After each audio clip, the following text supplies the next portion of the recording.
Chers étudiants, bonjour. C'est Madame Bouchour pour vous donner le cours de botanique. On est toujours dans le chapitre 2, les algues eucaryotes. Et aujourd'hui, on va aborder la troisième partie consacrée aux algues vertes ou chlorophycophytes. Chloro, c'est vert. Le préfixe chloro, c'est vert. Phyco, c'est les algues et phytes, bien sûr, c'est les végétaux. Cette partie est divisée en 3 séances différentes. On commence par la description générale. Les algues vertes est un très grand groupe d'algues. Il réunit entre 6000 et 7000 espèces. Généralement, ce sont des espèces d'eau douce, c'est-à-dire les algues vertes préfèrent l'eau douce. Mais il y a bien sûr quelques espèces marines, c'est-à-dire des mers et des océans, surtout les mers, et même des espèces terrestres, carrément terrestres, mais bien sûr qui vivent toujours proches de l'eau. Elles sont très répandues dans le monde entier. C'est le plus grand groupe d'algues. On pense que les algues vertes sont à l'origine des plantes supérieures. C'est-à-dire, les algues vertes ressemblent beaucoup aux plantes supérieures. Comme j'ai toujours expliqué, il y a une évolution. Les algues vertes représentent le dernier groupe dans l'évolution. C'est le groupe d'algues le plus proche aux plantes supérieures. Les chlorophycophytes possèdent, comme les plantes supérieures, la chlorophylle A et B, mais aussi des carotènes et de la xanthophylle. Vous voyez ici la grande diversité des algues vertes. Leur forme et leur taille sont très variables. Elles peuvent être unicellulaires immobiles, c'est-à-dire l'algue est formée d'une seule cellule et elle n'est pas flagellée, elle est immobile. Par exemple, il y a plusieurs exemples. Par exemple, l'espèce Chlorella vulgaris. Elle est très utilisée comme complément alimentaire, elle est très riche en vitamines, en minéraux. Il y a les unicellulaires mobiles, c'est-à-dire une seule cellule, mais qui possède des flagelles. L'exemple le plus connu, c'est le genre Chlamydomonas. Ça s'écrit avec un H, mais ça se prononce Chlamydomonas. Toutes les espèces du genre Chlamydomonas. On voit ici une cellule, une algue de Chlamydomonas constituée d'une seule cellule et vous voyez ici, il y a 2 flagelles. C'est une forme unicellulaire mobile. Il y a les cénopes. C'est quoi les cénopes? Les cénopes, c'est un ensemble de cellules, c'est pas une colonie, c'est des cellules liées. C'est des cellules attachées en général par une gelée ou un mucilage. Il y a plusieurs espèces d'algues vertes sous forme d'un cénope. Voici quelques exemples. Le genre Pandorina, le genre Yamagichiella, le genre Eudorina, le genre Pleudorina et le plus connu, c'est le genre Volvox. Vous voyez ici, il y a plusieurs cellules. En général, les cellules de la périphérie sont dotées de flagelles. C'est des cellules mobiles. Et ça permet à tout le cénope de se déplacer. J'ai parlé déjà des cénopes dans le premier cours des algues eucaryotes. Vous pouvez toujours revenir à mon cours sous forme PDF. Il y a aussi des algues vertes avec un thalle filamenteux comme le genre Spirogyra. On va faire ce genre en détail comme exemple dans la séance prochaine. Il y a des thalles en tube comme le genre Enteromorpha, un thalle foliacé comme l'espèce Ulva lactuca. On va faire aussi cette espèce comme un troisième exemple des algues vertes. Il y a les thalles de type cladome ou thalles cladomiens comme les espèces du genre Chara. On va faire ce genre comme un premier exemple d'algues vertes. La cytologie maintenant. La cellule des algues vertes est une vraie cellule eucaryote. Elle ressemble beaucoup à la cellule des plantes supérieures.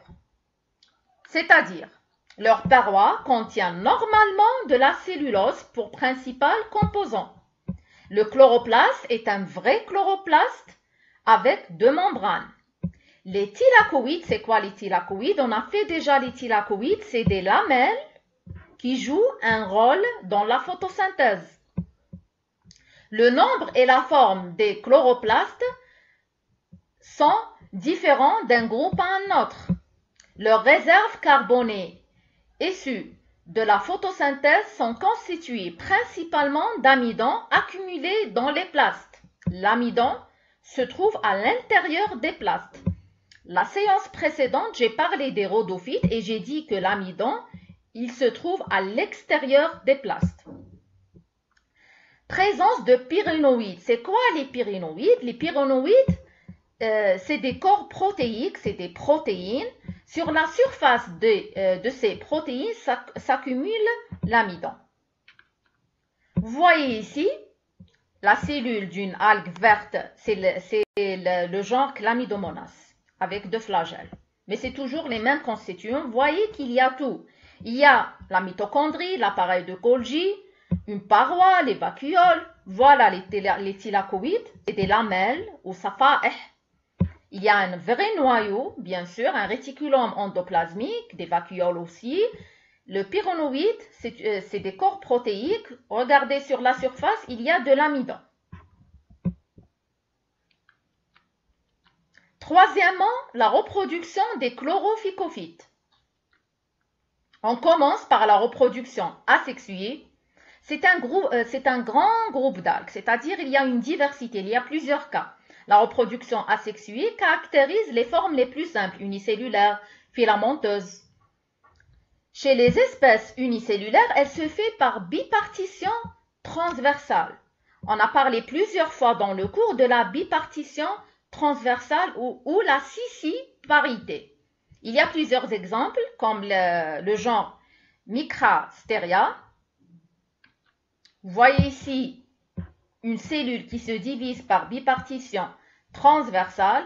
C'est quoi la bipartition transversale? C'est la formation d'un septum au milieu et la division en deux parties égales.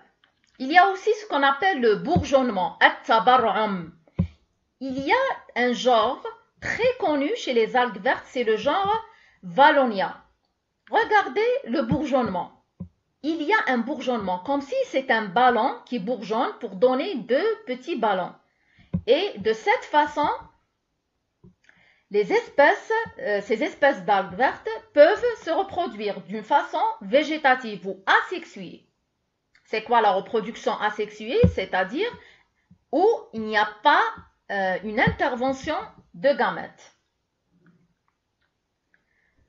Par formation de renflement unicellulaire ou pluricellulaire qui s'appelle le bulbile. Le bulbile, c'est un renflement qui apparaît surtout au niveau des rhizoïdes, c'est-à-dire l'équivalent des racines, qui se détache et donne le nouveau thalme, comme chez le genre Chara, ou aussi le genre Nitylopsis.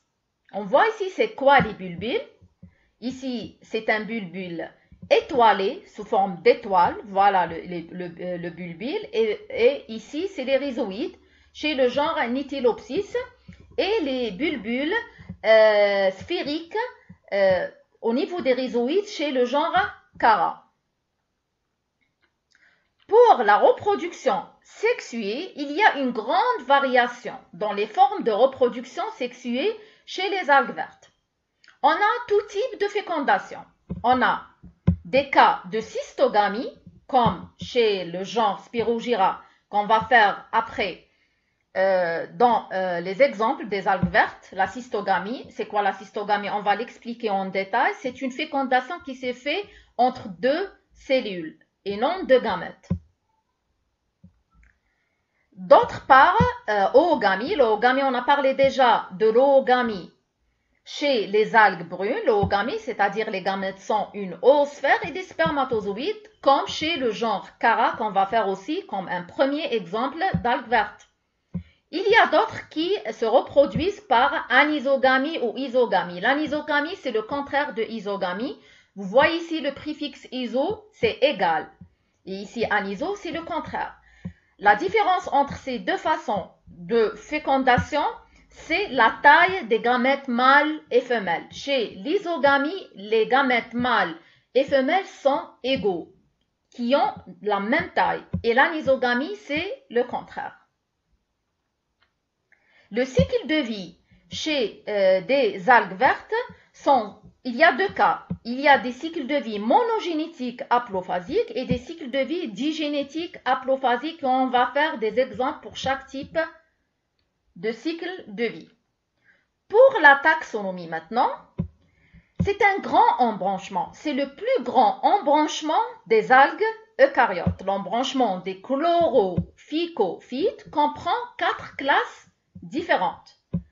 La classe des zygophycées, la classe des charophycées, la classe des chlorophycées et la dernière classe, c'est la classe des prasinophycées.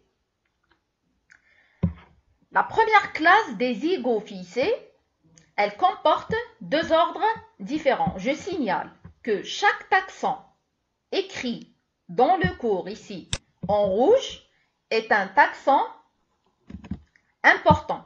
C'est-à-dire, vous devez retenir les taxons mentionnés comme ça en rouge. Pour la première classe des zygophycées, elle comporte 2 ordres. L'ordre desmidial et le deuxième ordre le plus important, c'est l'ordre des zygnématales. Il faut retenir en écrivant, il faut retenir l'écriture surtout. L'ordre des zygnématales, la famille qui contient une seule famille, c'est la famille des Zygnematacées. Avec 3 genres différents, on va s'intéresser au deuxième genre, le genre Spirogyra. Pour la deuxième classe des Charophycées, elle comporte un seul ordre, une seule famille, un seul genre. C'est facile, c'est l'ordre des Charales, la famille des Characées et le genre Chara. La troisième classe, c'est la classe des Chlorophycées. C'est une grande classe, toujours en général, la classe qui est nommée comme l'embranchement. On a l'embranchement des chlorophycophytes et cette classe, elle est chlorophycée. C'est la plus grande classe, c'est la plus importante. On a 4 sous-classes différentes que vous devez retenir. La première sous-classe, c'est les monadophysidés. Toujours la sous-classe, ça termine par physidés. La deuxième sous-classe, c'est les cocophysidés. Troisième sous-classe, c'est les septophysidés. Et la quatrième sous-classe, c'est les siphonophysidés. Cette division de sous-classes, c'est par rapport aux caractéristiques de reproduction. Par exemple, je donne un exemple. La sous-classe des monadophysidés. Vous voyez ici le préfixe monado ou mona. Mona, c'est toujours mobile. Coco, c'est immobile. Septo, c'est septé, c'est-à-dire les filaments sont septés, sont partagés par des parois transversales. Siphono, ça vient de siphon. Le siphon, c'est un filament où il n'y a pas de parois transversales. C'est pour ça qu'il y a cette division. La première sous-classe, elle contient un seul ordre, les volvocales, avec 2 familles différentes. La première famille, c'est les Chlamydomonacées, avec le genre très connu, c'est le Chlamydomonas. Et la deuxième famille, c'est les Volvocacées, avec 2 genres différents. Le Volvox, il est plus connu. La sous-classe des cocophysidés comporte un seul ordre toujours, les chlorococcales, avec 2 familles différentes. La troisième sous-classe, elle est très importante, les septophysidés.